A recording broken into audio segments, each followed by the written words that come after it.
नमस्ते विद्यार्थियों। आज की इस वीडियो में हम देखेंगे कक्षा 10 की मैथ सब्जेक्ट की एक्सरसाइज नंबर 1.2 या फिर हम कहें प्रश्नावली 1.2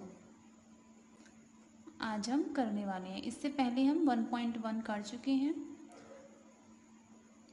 जिसकी वीडियोस आप देख सकते हैं, हमारे चैनल पर पड़ी हैं। तो सबसे पहले एक्सरसाइज में जो प्रश्न हैं वो दिए हुए हैं अभाज्य गुणनखंड से संबंधित। जो पहला प्रश्न है उसमें दिया है निम्नलिखित संख्याओं को अभाज्य गुणनखंडों के गुणनफल के रूप में व्यक्त कीजिए। तो सबसे पहले हम जानेंगे कि अभाज्य गुणनखंड कैसे निकालते हैं, और उसके लिए हम देखेंगे कि अभाज्य से क्या मतलब है, अभाज्य क्या होता है। अभाज्य गुणनखंड से पहले आप जानिए अभाज्य संख्याएं कौन सी होती हैं। अभाज्य संख्या क्या है? अभाज्य संख्या तो अभाज्य संख्या वह संख्या है जिसमें किसी अन्य संख्या का भाग नहीं जाता है। उस स्वयं संख्या के अतिरिक्त और एक के अतिरिक्त किसी संख्या का भाग नहीं जाता है। जैसे एग्जाम्पल के लिए आप देखिए, हम संख्या लेते हैं, सबसे छोटी हमने 2 ले ली, 2 है। अब आप इसमें भाग देंगे तो केवल या तो आप 1 से इसे काट सकते हैं या आप स्वयं 2 से ही इसे काट सकते हैं। इसके अलावा कोई भी ऐसी तीसरी संख्या नहीं है जिससे आप इसे भाग दे सकें। जैसे आप 4 ले लीजिए या फिर आप 6 ले लीजिए। तो इन संख्याओं को आप 1 से भी भाग दे सकते हैं, इन संख्याओं में 2 से भी दे सकते हैं और 4 से भी दे सकते हैं। किस तरह? जैसे हमें 4 को भाग देना है तो हम 1 से दे देंगे, 1 चौके 4 कट जाएगा। वहीं हम 2 से भी इसे भाग दे सकते हैं, 4 को, 2 दूनी 4 कट जाएगा।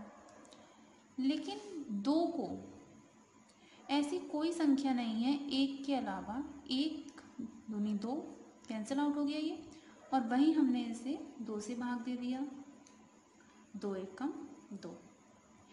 तो इसके अलावा और कोई संख्या नहीं है जो 2 को काट दे, या तो 1 है या फिर खुद 2 है। तो ये कैसी संख्या है? ये एक अभाज्य संख्या है। वहीं 4 कैसी संख्या थी? जिसमें भाग चला गया, 1 का गया, 2 का गया और 4 का गया, तो ये एक भाज्य संख्या है, इसे हम कहेंगे भाज्य। वहीं 2 जो है एक अभाज्य संख्या है। 2 के ही जैसा 3 है, उसके बाद 5 है, 7 है, 8 नहीं होगा, 9 नहीं होगा, 10 11 नहीं हो 11 होगा, हाँ 11 अभाज्य है। इस तरह से ये संख्याएं कैसी हैं? अभाज्य संख्याएं, यानी वह संख्याएं जिनमें स्वयं और एक के अतिरिक्त किसी अन्य संख्या का भाग नहीं जाता है, वो कहलाती हैं अभाज्य संख्याएं। ठीक है, अब हम अभाज्य गुणनखंड निकालेंगे। अभाज्य गुणनखंड कैसे निकालते हैं, तो चलिए इसे हम प्रश्न से ही देखते हैं। तो एक्सरसाइज का पहला प्रश्न है, क्या दिया है पहला प्रश्न कि निम्नलिखित संख्याओं को अभाज्य गुणनखंडों के गुणनफल के रूप में व्यक्त कीजिए। क्या करना है? हमें अभाज्य गुणनखंडों के रूप में व्यक्त करना है। तो सबसे पहली संख्या दी है 140। 140 दी है, इसके हमें अभाज्य गुणनखंड निकालने हैं। तो कैसे निकालेंगे? सबसे पहले हम 140 को लिखेंगे, या हम इधर साइड में लिख लेते हैं 140, और फिर हम इसे डिवाइड करना स्टार्ट करेंगे। सबसे पहले हम 2 से भाग देंगे, सबसे छोटी से छोटी संख्या से भाग देना स्टार्ट करना है। ठीक है, ऐसा नहीं है कि ये और किसी संख्या से कटेगी नहीं, ये कट जाएगी, बड़ी संख्या से भी कट जाएगी, पर सबसे पहले हम सबसे छोटी संख्या से ही काटने से स्टार्ट करेंगे। इसे भाग देंगे हम, 2 सत्ते 14 और 0 रह गया, दोबारा 2 तियाँ 6 बचा 1, 2 पंजे 10। अब क्या 2 से चला जाएगा? नहीं, 2 से नहीं जाएगा, ये जाएगा 7 से, या इस 7 से भी नहीं, ये 5 से भागते हैं। 5 सत्ते 35 और 7 एकम 7, यानी इसके गुणनखंड क्या आ गए? यहाँ हम लिखेंगे अभाज्य गुणनखंड, अभाज्य गुणनखंड क्या है? अभाज्य गुणनखंड 2 गुणा 2 गुणा 5 गुणा 7। तो ये क्या होगा? ये 140 के अभाज्य गुणनखंड हैं। इसे हम इस तरह लिख सकते हैं 2 की घात 2। क्यों? 2 कितनी बार है? 2 बार है, तो 2 की घात 2 गुणा 5 और गुणा 7। तो 140 के अभाज्य गुणनखंड कितने हो गए?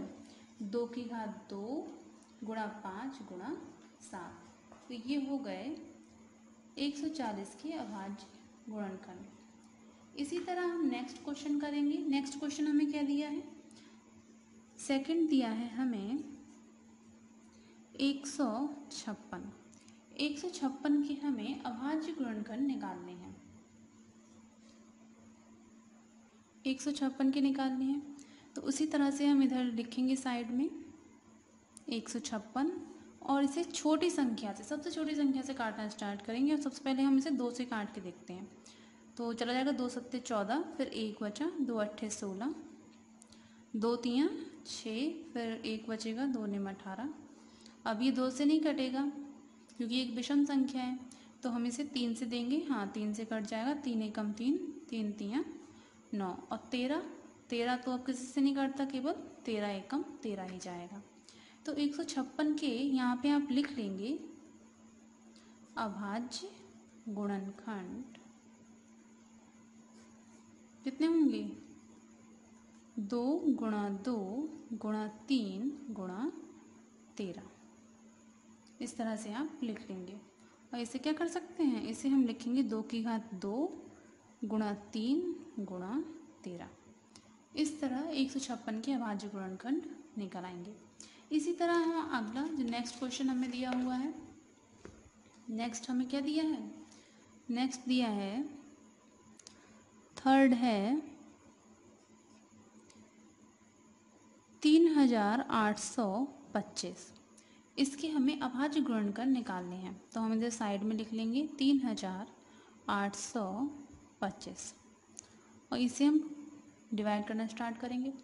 सबसे पहले 2 से तो ये नहीं कटेगा और 3 से, 3 एकम 3, 3 दूनी 6, अच्छा 2 3 7 21, 3 से ये कट जाएगा। देखिए 3 से काटते हैं, 3 एकम 3, 3 दूनी 6, कितना बचा? 2 बचा, तो 3 7 21 और फिर 1 रह जाएगा, 3 पंजे 15।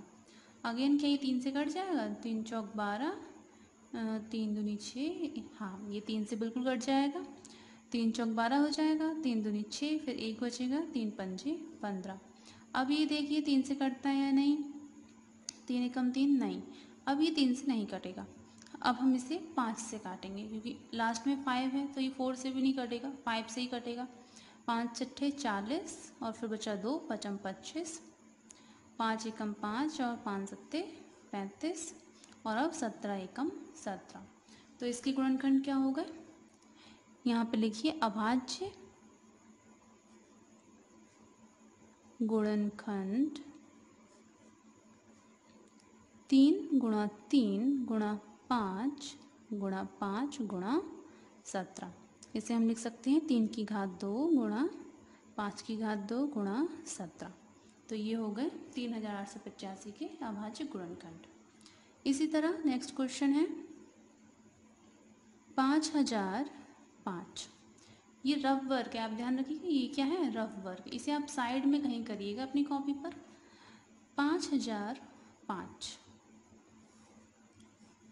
इसे हम सीधे 3 से देखेंगे, ये कट जाएगा, 3 से नहीं कटेगा ये, तो हम 5 से ही इसे डिवाइड करेंगे। 5 एकम 5 और 5 एकम 5। अगेन क्या ये 5 से कट जाएगा? अब ये नहीं कटेगा। 6 से भी नहीं कटेगा। 7 से, तो 7 से 7 एकम 7, 3 बचेगा, 7 3 7 चौक 28, हाँ 3 से कट, 7 से कट जाएगा ये। 7 एकम 7 कितना बचा? 3 बचा, तो 7 चौक 28 और फिर कितना बचा? 2, यानी 7 3 21। अब ये किससे कटेगा? 3 से नहीं कटेगा ये, 5 से भी नहीं कट रहा है, 7 से भी नहीं कट रहा है, तो ये कटेगा 13 से। हम इसे 13 से भाग देंगे। 13 एकम 13, फिर 1 बचा, 13 एकम 13 और फिर 11, तो 11 एकम 11। तो इसे किस तरह से लिखेंगे? यहाँ पर आपको लिखना होगा अभाज्य गुणनखंड, जो हो जाएंगे 5 गुणा 7 गुणा 13 गुणा 11। यहाँ पर ये देखिए आप, यहाँ पर हमने इसे 13 से काट दिया, जबकि ये 11 से भी कट जाती ये संख्या। पर उस टाइम दिमाग में जब हम ये सॉल्व कर रहे थे तो एकदम हमें 13 ही दिमाग में आया, कि माइंड में आया कि 13 से कट रही है, 11 दिमाग में नहीं आया। पर बाद में हमने देखा कि 11 ऑटोमेटिक आ गया, यानी ज़रूरी नहीं है कि पहले हमने इस संख्या से काट दिया बाद में 11 से काटा, 11 से भी कट गया। यहाँ पर लिखते समय आपको लेकिन ध्यान देना है कि इसे आप आरोही क्रम में ही लिखें, 5 × 7 × 11 × 13, इस तरह से लिखें तो ज़्यादा अच्छा रहेगा। ठीक है, नेक्स्ट हम देखते हैं, लेकिन कोशिश करें कि आप छोटी संख्या से ही काटना स्टार्ट करें। ऐसा नहीं है कि आप 10 से 15 से इस तरह से काटना शुरू करें, आप छोटी संख्या से ही इसे काटना शुरू कीजिएगा। तो एक्सरसाइज का क्वेश्चन नंबर 1 का पार्ट जो 5 रह गया है, जिसमें हमें अभाज्य गुणनखंड के रूप में उसे सॉल्व करना है 7429, वो आप खुद सॉल्व करने की कोशिश करिएगा। अगर नहीं हो तो आप कमेंट बॉक्स में बता सकते हैं, हम आप उस क्वेश्चन को भी एक्सप्लेन कर देंगे। नेक्स्ट क्वेश्चन देखने से पहले हम जानेंगे कि हम अभाज्य गुणनखंड की सहायता से HCF या LCM किस तरह से फाइंड कर सकते हैं, यानी मासा और लासा किस तरह से हम फाइंड कर सकते हैं अभाज्य गुणनखंड से। तो सबसे पहले आपको पता होना चाहिए कि HCF मीन्स मासा होता क्या है। इसकी सबसे पहले डेफिनेशन देख लेते हैं। डेफिनेशन के हिसाब से संख्याओं में प्रत्येक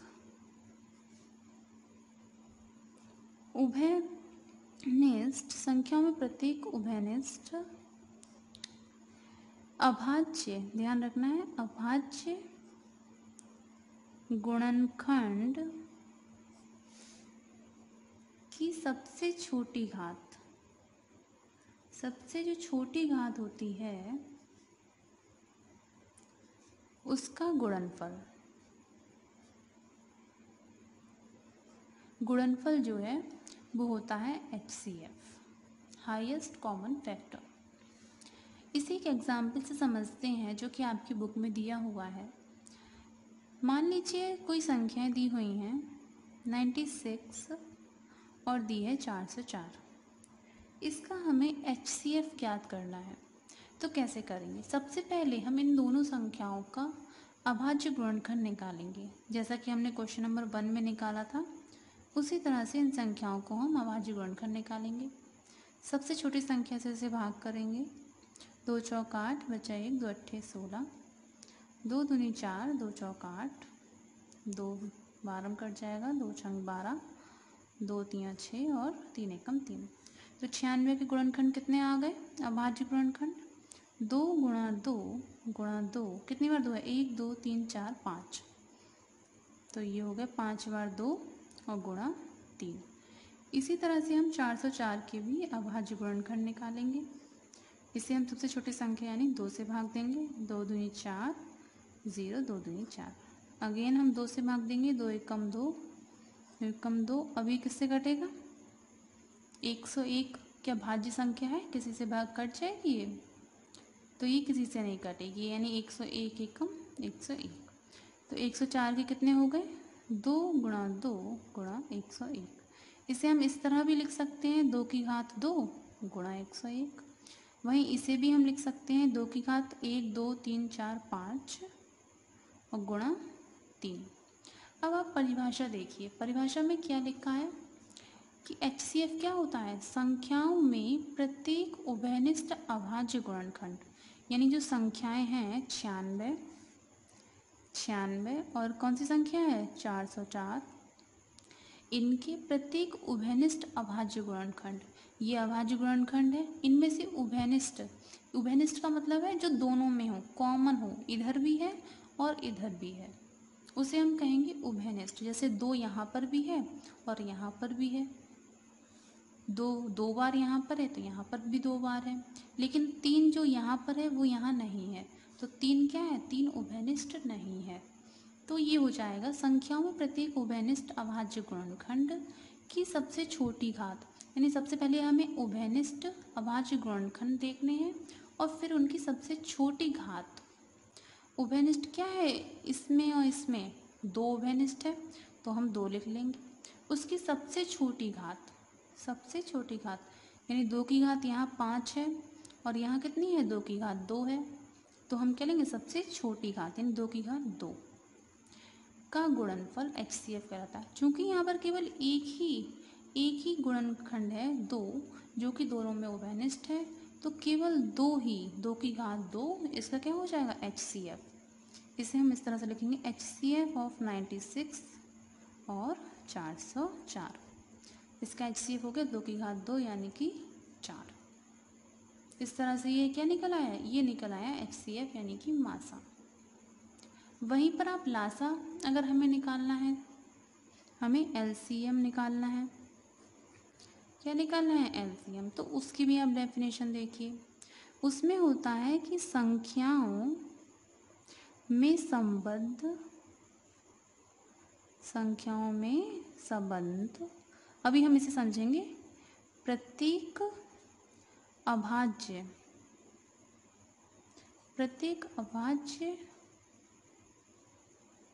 गुणनखंड की सबसे बड़ी घात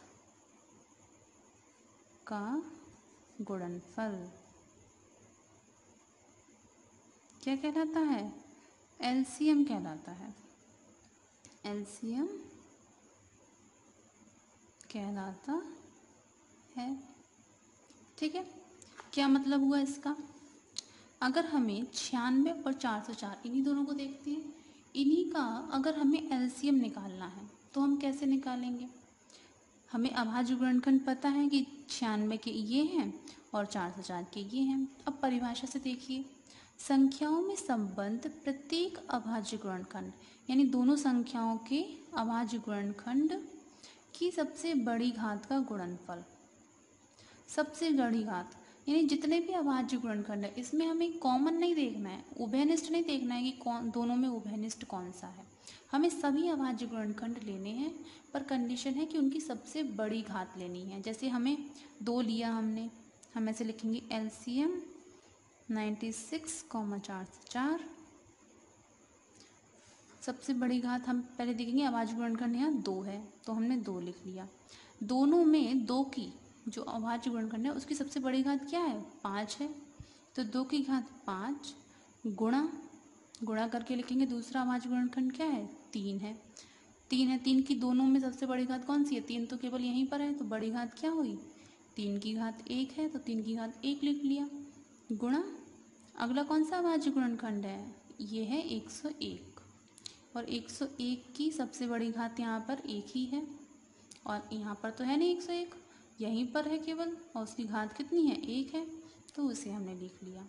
तो इस तरह से इस पूरे का हम गुणा कर देंगे 32 × 3 × 101, तो ये कितना आ जाता है, ये आ जाएगा 9696।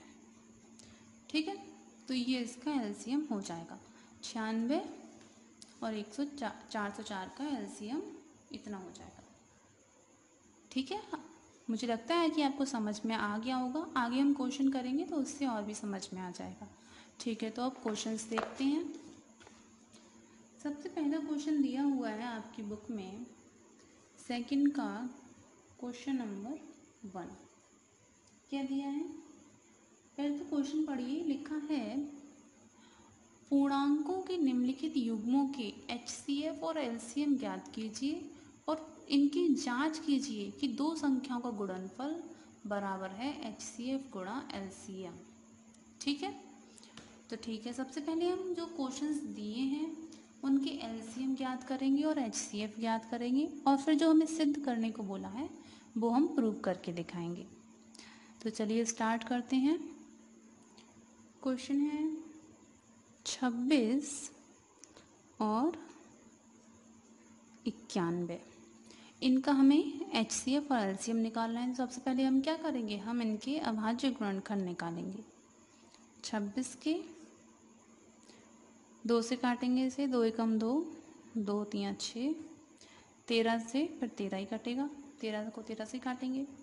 और इधर हम 91 के निकालते हैं, तो ये कट जाएगा, 3 से तो नहीं जाएगा, ये जाएगा 7 से।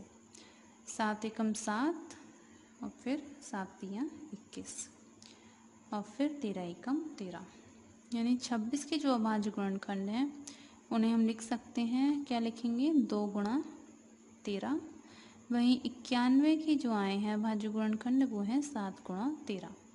अब जब हम इसका HCF निकालेंगे, HCF निकालेंगे तो वो कितना आएगा और किस तरह निकालेंगे। HCF क्या होता है, अभी आपने देखा, दोनों में कॉमन हमें फैक्टर देखना है। सबसे पहले तो उभयनिष्ठ कौन सा फैक्टर है और उसकी सबसे छोटी घात लेनी है। दोनों में क्या उभयनिष्ठ है, 13 उभयनिष्ठ है और उसकी सबसे छोटी घात क्या है, दोनों में ही 1 है, तो हम इसका लिख देंगे 13, जो HCF हो गया। फिर हमें LCM निकालना है। LCM में क्या है, इसमें हम सभी देखते हैं, सभी अभाज्य गुणनखंड कौन कौन से हैं, 2, 13 और 7, और इनकी सबसे बड़ी घात लेनी है हमें, 2 गुणा 7 गुणा 13, और सबसे बड़ी घात क्या है, सबकी एक ही घात है, तो ये हो जाएगा इसका। इसकी हम गुणा करके लिख देंगे, 7 दूनी 14 गुणा 13, तो ये कितना आ जाएगा, 13 चौक 52 का 2, हासिल 5, 13 कम 13 और 5 18, 182 क्या आ गया, LCM आ गया। अब आगे हमें प्रश्न में दिया है कि LCM और HCF ज्ञात करने के बाद क्या करना है, जांच करनी है कि दो संख्याओं का गुणनफल, दो संख्याओं का गुणनफल बराबर है किसके, HCF गुणा LCM। इसे हमें प्रूव करना है। तो छात्रों आपको ये याद रखना है, ये केवल एक सिद्धि नहीं करना है, ये एक फॉर्मूला भी है कि दो संख्याओं में गुणनफल उनके लासा यानी LCM और मासा यानी HCF के गुणनफल के बराबर होता है, जो हम इसमें देखेंगे। देखिए दो संख्याएं हमें दी थी 26 और 91, तो हम यहाँ लिखेंगे 26 गुणा 91, दोनों संख्याओं गुणनफल बराबर HCF कितना आया था 13, वही उन दोनों संख्याओं का LCM कितना आया है 182, वो हमने इधर लिख लिया। अब हम गुणा करेंगे, 26 की 91 से गुणा करेंगे तो कितना आ जाएगा, ये 6 9 54, 4 9 दूनी 18 और 5 22 23, ये आ गया 4 और 2 6 3 और 2, कितना आ गया ये 23 66, 2366। इसी तरह 13 और 182 की भी करेंगे, 1300 182 गुणा करेंगे तो यह आ जाएगा। वैसे तो आपको डायरेक्ट 13 का पहाड़ा याद होगा और आप कर लेंगे, फिर भी मैं आपको स्टेप बाय करके दिखा देती हूँ। 3 दूनी 6, 8 3 24, 3 कम 3 और 2 5, ये हो जाएगा 2 8 1, 6 6 8 और 5 13, हासिल 1, और ये आ गया 2366। तो देखा आपने, दोनों संख्याओं का हमने जब गुणनफल किया और उनके LCM और HCF का भी गुणनफल किया तो दोनों ही तरफ से क्या आ रहा है, समान उत्तर आ रहा है, तो ये हमारा सिद्ध हो गया। तो हम यहाँ लिख देंगे सिद्ध हुआ, या इंग्लिश में भी लिख देते हैं हेंस प्रूव्ड। ठीक है, तो ये हमने प्रूव कर दिया। इसी तरह नेक्स्ट क्वेश्चन देखते हैं। नेक्स्ट क्या दिया है, अगला दिया है 510 और 92, इन दोनों का हमें LCM और HCF निकालना है और फिर हमें प्रूव करना है दो संख्याओं गुणनफल बराबर है क्या, उनके HCF और LCM के गुणनफल के बराबर। तो सबसे पहले क्या करेंगे, हम 510 का अभाज्य गुणनखंड निकालेंगे, 2 से भाग करेंगे, 2 दूनी 4, 2 पंजे 10, 2 पंजे 10, फिर क्या ये 3 से कट जाएगा, हाँ 3 कट जाएगा, 3 8 24, बचेगा 1, 3 पंजे 15, फिर देखें क्या ये 3 से कटेगा, नहीं, अब 3 से नहीं कटेगा तो 5 से काटेंगे, और अब 17 एकम 17।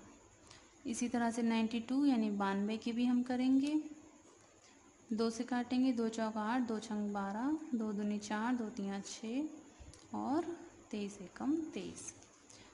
तो 510 के क्या आ गए गुणनखंड, 2 गुणा 3 गुणा 5 गुणा 17। वहीं पर 92 के गुण क्या आए हैं, 2 गुणा 2 गुणा 23, यानी हम लिख सकते हैं 2 की घात 2 गुणा 23। तो हमें सबसे पहले इसका HCF निकालना है। HCF क्या होगा, दोनों में जो कॉमन फैक्टर है उभयनिष्ठ हम देखेंगे, जो उभयनिष्ठ है उसकी सबसे छोटी घात। उभयनिष्ठ क्या है, यहाँ पर भी 2 है, यहाँ पर भी 2 है, तो 2 ले लेंगे। क्या कुछ और भी दोनों में उभयनिष्ठ या कॉमन है, नहीं।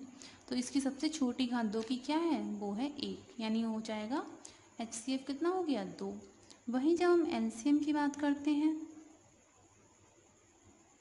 LCM निकालेंगे 510 और 52 का, तो हमें इनके गुणनखंड देखने हैं और गुणनखंड में भी सबसे बड़ी घात, जैसे 2 है, 2 की सबसे बड़ी घात क्या है दोनों में, यहाँ पर 2 की घात 2 है, 2 की घात 2 लेंगे, गुणा 3 है, 3 की बड़ी घात 1 है, तो 3 गुणा 5 गुणा 17 गुणा 23, और सभी की घात सबसे बड़ी घात क्या है 1 है, तो हम ये पूरा लिख लेंगे। इसकी आप पूरे की गुणा करेंगे तो 4 गुणा 5 तियाँ 15 गुणा 17 गुणा 23, इसकी आप गुणा करेंगे तो आपका आ जाएगा, मैंने इसे कैलकुलेटर से सॉल्व कर लिया था, 23,460। पर आप इसे कॉपी पेन पे करके प्रैक्टिस कीजिएगा, जिससे आपकी प्रैक्टिस अच्छे से हो जाए। तो ये हो गया इसका LCM और ये हो गया HCF, ठीक है। अब जो सिद्ध करना है, जैसे हमने पिछले क्वेश्चन में किया था वैसे हमें इसमें भी सिद्ध करना है। तो इसमें भी हम दोनों संख्याओं का गुणनफल बराबर LCM गुणा HCF करेंगे। तो दोनों संख्याएं कौन कौन सी थी, 510 गुणा 92 बराबर LCM और HCF कितना आया था, HCF आया था 2 और LCM आया था, ये इसका LCM आया था। तो अगर आप दोनों तरफ गुणा करें तो दोनों तरफ आ जाएगा, जैसे 510 की 92 से करेंगे तो 2 एकम 2, 2 पंजे 10, 9 पंजे 45, तो आ गया 46,920। वहीं जब आप यहाँ भी गुणा करेंगे तो डायरेक्ट कर लीजिए, 2 छंग 12, 2 चौक 8 और 1 9, 2 तियाँ 6 और 2 दूनी 4। तो देखा आपने, दोनों तरफ बराबर आ गया। इसका जो थर्ड पार्ट है वो आप खुद करने की कोशिश कीजिएगा, और नहीं आए तो हमें कमेंट बॉक्स में आप बता सकते हैं, हम आपको सॉल्व करके बता देंगे। नेक्स्ट क्वेश्चन है क्वेश्चन नंबर 3। क्वेश्चन नंबर 3 में क्या दिया है, उसमें पूछा है अभाज्य गुणनखंड विधि द्वारा निम्नलिखित पूर्णांकों के HCF और LCM ज्ञात कीजिए।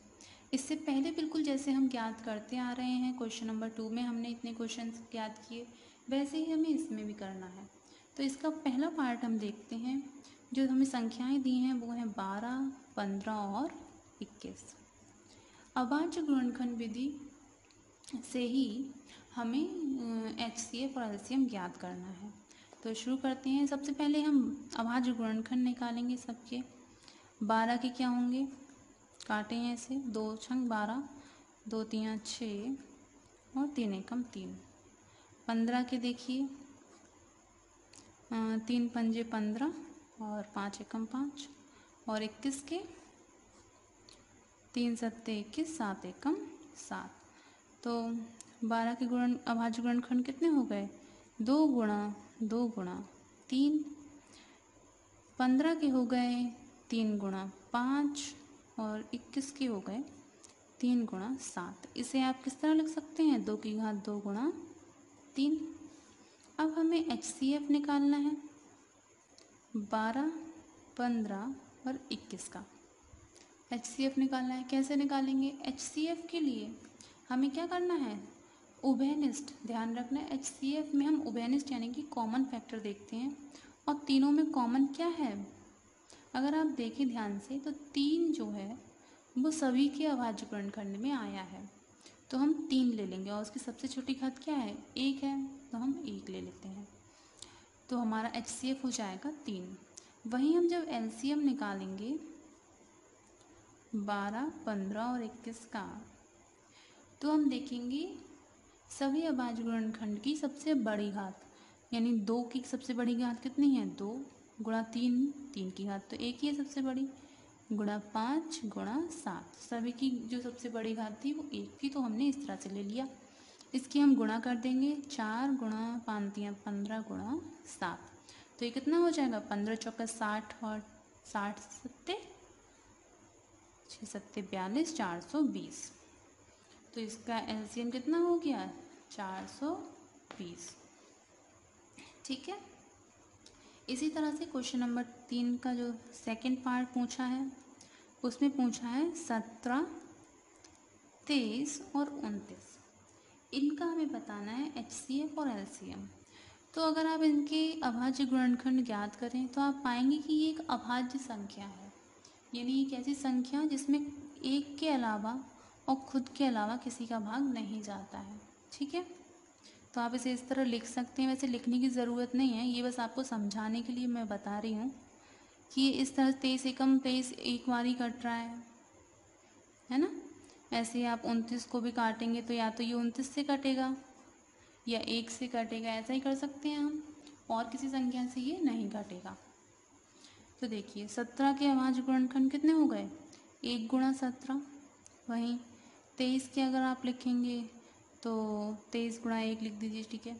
29 के 1 गुणा 29। तो जब आप इसका HCF फाइंड करते हैं, HCF ऑफ 17, 23 और 29, तो हम क्या देखते हैं, कॉमन यानी उभयनिष्ठ देखते हैं। उभयनिष्ठ गुणनखंड कौन सा है, तो वो इन सभी में है 1, और उसकी सबसे छोटी घात भी 1 ही है, तो 1 हो जाएगा इसका HCF। वहीं अगर हम इसका LCM लें, 17, 23 और 29, और तो हमें क्या करना होगा, क्या है, इनके फैक्टर है 17 गुणा 1, 23 गुणा 1 और 29 गुणा 1, तो 17 गुणा 23 गुणा 29 गुणा 1, यानी तीनों की हमें गुणा करनी होगी और ये आ जाएगा 11,339। ठीक है, इस तरह हो गया क्वेश्चन नंबर 3 का सेकंड पार्ट। नेक्स्ट जो इसमें दिया है 336, नहीं, नेक्स्ट क्वेश्चन दिया है तीसरे का पार्ट है तीसरा। क्या संख्याएं दी हैं, 8, 9 और 25। इनका ज्ञात करना है। सबसे पहले हम इनकी अभाज्य गुणनखंड निकालेंगे, 2 चौक 8, 2 दूनी 4 और 2 एकम 2। 9 के अभाज्य गुणनखंड निकालेंगे तो 3 तियाँ 9 और 3 एकम 3। वहीं जब 25 के निकालते हैं तो ये 5 से कटेगा, 5 25, 5 एकम 5, यानी 8 के कितने आ गए, 2 गुणा 2 गुणा 2, इसे हम लिख सकते हैं 2 की घात 3। वहीं जब हम 9 के लिखेंगे अभाज्य गुणनखंड तो 3 गुणा 3 यानी 3 की घात 2, और 25 के 5 गुणा 5 यानी 5 की घात 2। तो जब हम इसका HCF निकालेंगे 8, 9 और 25 का, तो कॉमन क्या है इन तीनों में, केवल एक कॉमन है, एक, क्योंकि हम सभी में लिख सकते हैं ना मल्टीप्लाई बाई 1, इस तरह से लिख सकते हैं, यानी केवल एक कॉमन है तीनों के अभाज्य गुणनखंड में। वहीं LCM अगर हम निकालें 8, 9 और 25, तो 2, और इसकी सबसे बड़ी घात क्या है, 3 है इसमें, गुणा 3, उसकी सबसे बड़ी घात कितनी है, 2 है, गुणा 5 जो कि इसमें है और सबसे बड़ी घात है 2। तो यानी हम इन सब की गुणा कर लेंगे, ये हो जाएगा 8 गुणा 9 गुणा 25। जो भी इनका गुणा करके आएगा वो यहाँ पे लिख दिया जाएगा, और गुणा करके कितना आएगा, ये आप गुणा करिए इसकी, 8 ने 72 गुणा 25, और फिर 25 का तो टेबल आप लोगों को याद होगा, 25 से हम आसानी से गुणा कर सकते हैं 1800। उम्मीद करते हैं आपको समझ में आ रहा होगा ये सब। क्योंकि ये बहुत ही इजी है और आप बहुत पहले ही जानते होंगे कि HCF और LCM किस तरह से निकालते हैं। ठीक है, तो नेक्स्ट क्वेश्चन की ओर बढ़ते हैं। नेक्स्ट क्वेश्चन है क्वेश्चन नंबर 4। क्वेश्चन नंबर 4 में क्या है, कहा है कि HCF किसका 306 और 657 का हमें दिया हुआ है कितना 9। वहीं हमें इससे पूछा है LCM ऑफ 306 और 657 का कितना होगा। ये हमसे पूछा गया है कि LCM कितना होगा और HCF हमें दिया हुआ है। तो अभी हमने थोड़ी देर पहले एक फॉर्मूला किया था क्वेश्चन नंबर 2 में, हम उसमें प्रूव करने वाला कर रहे थे कि दो संख्याओं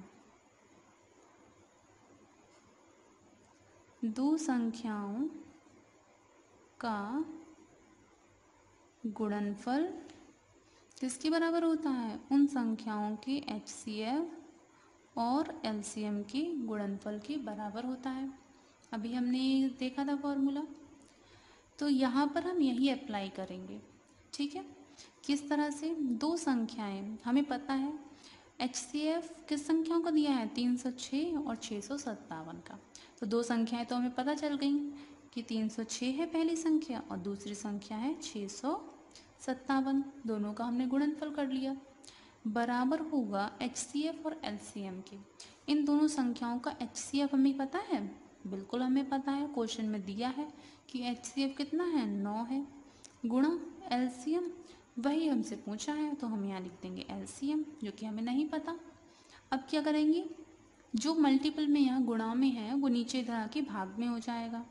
306 गुणा 657 divide by 9 equals to LCM, यानी LCM कितना हो गया, जो हम इसे सॉल्व करके जो हमारा आंसर आएगा वही हो जाएगा LCM। तो LCM ऑफ 306 657 बराबर 306 गुणा 657 बटे 9।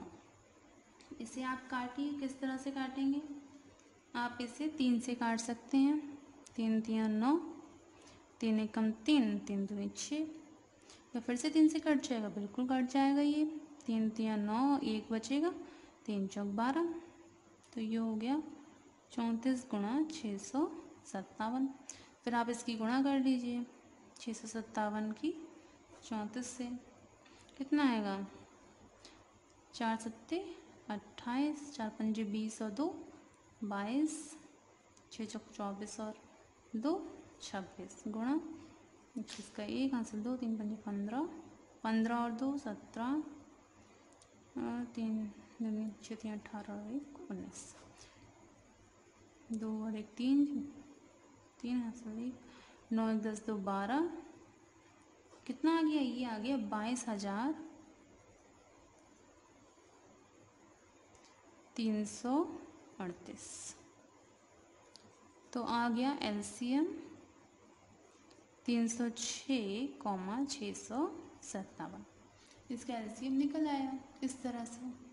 ठीक है, नेक्स्ट क्वेश्चन देखते हैं, क्वेश्चन नंबर 5। क्वेश्चन नंबर 5 में क्या दिया है या क्या पूछा गया है हमसे कहा गया है कि जांच कीजिए कि क्या किसी प्राकृतिक संख्या n के लिए संख्या 6 की पावर n अंक 0 पर समाप्त हो सकती है। एक बार फिर से प्रश्न को ध्यान से पढ़िए। जांच कीजिए कि क्या किसी प्राकृत संख्या n के लिए संख्या 6 की पावर n अंक 0 पर समाप्त हो सकती है। क्या मतलब है इसका ये कहना चाह रहे हैं कि क्या कोई ऐसी संख्या n हो सकती है, n का क्या कोई ऐसा मान हो सकता है कि हम 6 की घात n में, यानी जो 6 की घात n है यहाँ पर रख दें, उसे यहाँ पर हम रख दें, जैसे मान लीजिए क्या n का मान हम 1 2 या 3 या कुछ भी रख दें, तो क्या उससे कोई ऐसी वैल्यू हमें प्राप्त आ सकती है जिससे लास्ट में जैसे जो अंक है वो 0 आए। जैसे हमने मान लीजिए 6 की घात तो हमने 2 रखा और हमें 36 प्राप्त हुआ, तो क्या 2 की जगह हम कोई ऐसी संख्या रख सकते हैं जिससे हमें 6 की जगह यहाँ पर 0 प्राप्त हो जाए। यानी इधर कोई भी अंक हो सकते हैं और कितने भी अंक हो सकते हैं, उससे कोई मतलब नहीं है, लेकिन जो अंतिम अंक है, जो लास्ट का नंबर है, वो 0 आ जाए। क्या कोई ऐसी संख्या है जो हम 2 की जगह रख दें या हम n की जगह रख दें, ये पूछा जा रहा है। तो आप इसे कैसे सॉल्व करेंगे?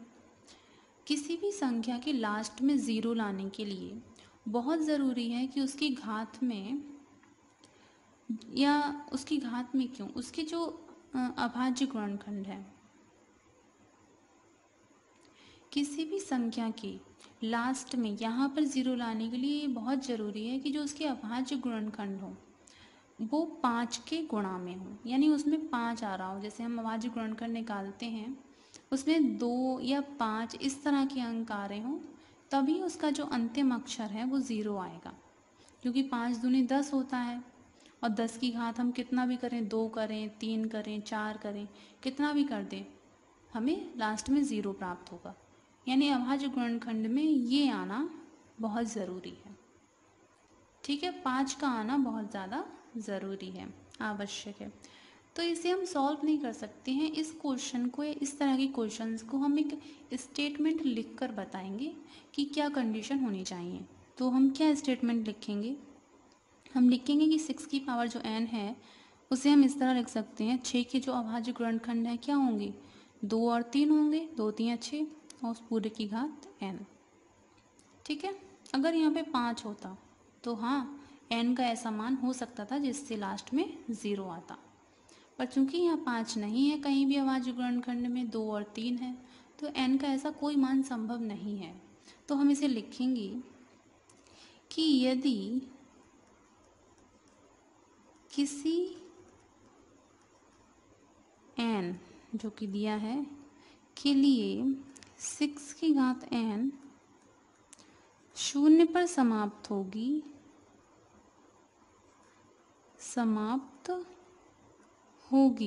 तो क्या होना चाहिए, तो वह 5 से विभाज्य, यानी कटना चाहिए, 5 का उसमें भाग होना चाहिए, यानी 5 यहाँ पर होना चाहिए था, 5 से विभाज्य होनी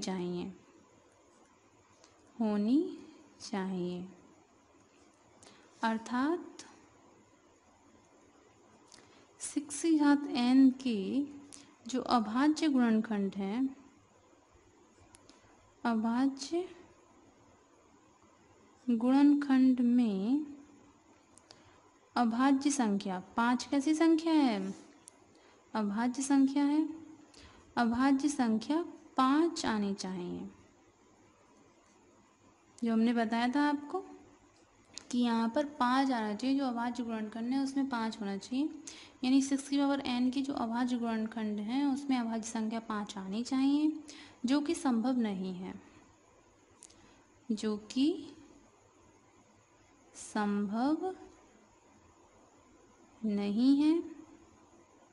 अतः ऐसी कोई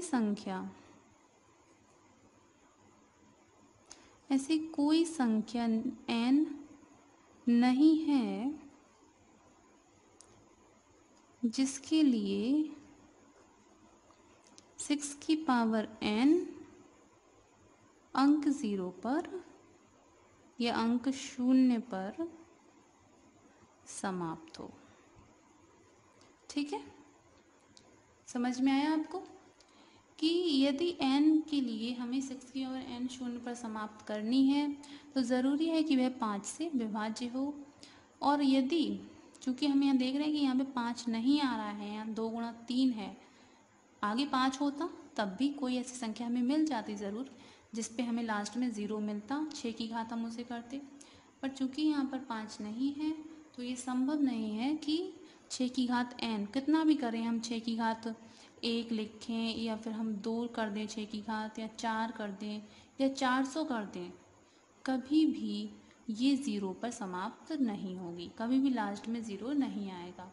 ठीक है, तो इसे हम इस तरह से स्टेटमेंट लिख के सॉल्व करते हैं क्वेश्चन को। ठीक है, नेक्स्ट देखते हैं क्वेश्चन नंबर 6। क्वेश्चन नंबर 6 में क्या दिया है, व्याख्या कीजिए 7 गुणा 11 गुणा 13 प्लस 13 क्या है 13 और इसके बाद एक दूसरा और दिया है 7 गुणा 6 गुणा 5 गुणा 4 गुणा 3 गुणा 2 गुणा 1 प्लस 5 भाज्य संख्याएं क्यों हैं। यानी हमें बताया तो है कि ये भाज्य संख्याएं हैं, पर हमसे पूछा है कि ये भाज्य संख्याएं क्यों हैं। तो क्यों है चलिए बता देते हैं। कोई भी संख्या भाज्य तब होती है जब उसमें भाग जाता है। किसी संख्या का भाग जाता है तभी तो हम उस संख्या को कहते हैं कि ये भाज्य संख्या है या ये अभाज्य संख्या है। जैसे 10 है तो 10 कैसी संख्या है, भाज्य है या अभाज्य है। भाई इसमें 2 का भाग चला जाएगा, हम 2 पंजे 10 कर सकते हैं। 10 में 5 का भी भाग चला जाएगा, 5 दूनी 10 कर सकते हैं हम। 10 का भी भाग चला जाएगा 10 में, 10 एकम 10।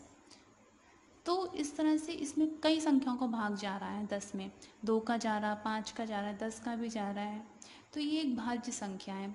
वहीं अगर 3 हम ले लें तो इसमें क्या किसी का भाग जाएगा, किसी संख्या का 1 का चला जाएगा, वो तो सभी संख्याओं में चला जाता है, और इसका खुद 3 का चला जाएगा, तो ये एक अभाज्य संख्या है। तो हमसे पूछा है कि ये भाज्य क्यों है, तो हमें इसमें बताना होगा कि इस संख्या में या इस पूरी संख्या में कई संख्याओं से भाग चला जाएगा, इसीलिए ये भाज्य है। अब वो संख्याएं कौन कौन सी हैं वो हम देखते हैं। हम इसमें से 13 कॉमन ले लेंगे, ब्रैकेट में बचेगा 7 गुणा 11 प्लस 1। फिर हम इसे इस तरह से लिखेंगे, ये हो जाएगा 77 प्लस 1 13, और ये हो गया 78। फिर 78 के हम गुणनखंड करेंगे। यहाँ पर कितना आएगा, 2 से काटिए, 2 3 6, 2 9 18, 3 एकम 3, 3 3 9, 13 एकम 13। तो हम इसे क्या लिख सकते हैं, 13 गुणा 2 गुणा 3 गुणा 13। तो चूंकि हम यहाँ पर देख रहे हैं कि जो ये एक्सप्रेशन ऊपर दिया गया है इसके कई गुणनखंड हैं, यानी कई संख्याएं हैं जिससे इसमें भाग चला जाएगा, इसीलिए ये भाज्य है। तो इसे हम यहाँ पर लिख देंगे कि चूंकि 7 गुणा 11 गुणा 13 प्लस 13 के विभिन्न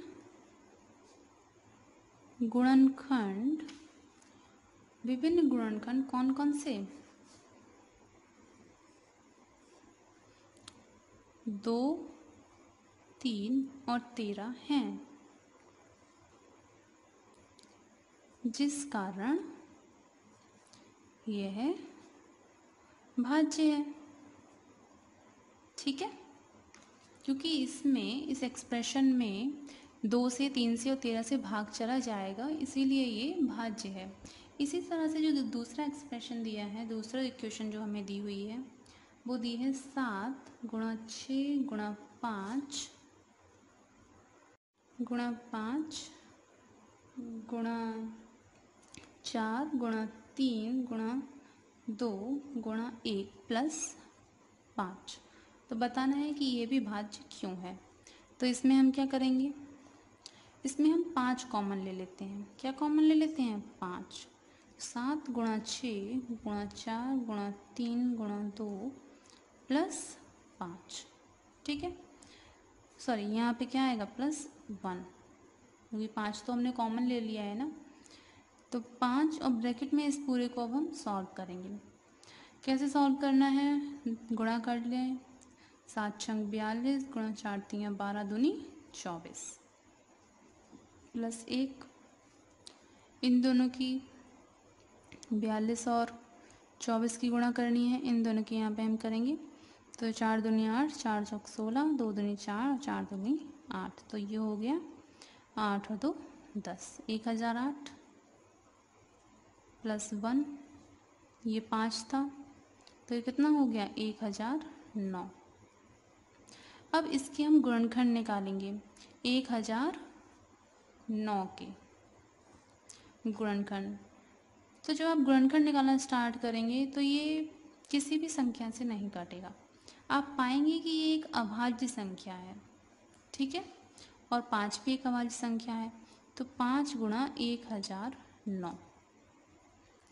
तो इस तरह से बिल्कुल जैसा स्टेटमेंट हमने इसमें लिखा उसी तरह से इसमें लिखेंगे कि ये इस संख्या की विभिन्न गुणनखंड हैं 5 और 1009, जिस कारण यह भाज्य है। जैसे यहाँ पर हम लिख दें कि चूंकि 7 गुणा 6 गुणा 5 गुणा 4 गुणा 3 गुणा 2 गुणा 1 प्लस 5 के विभिन्न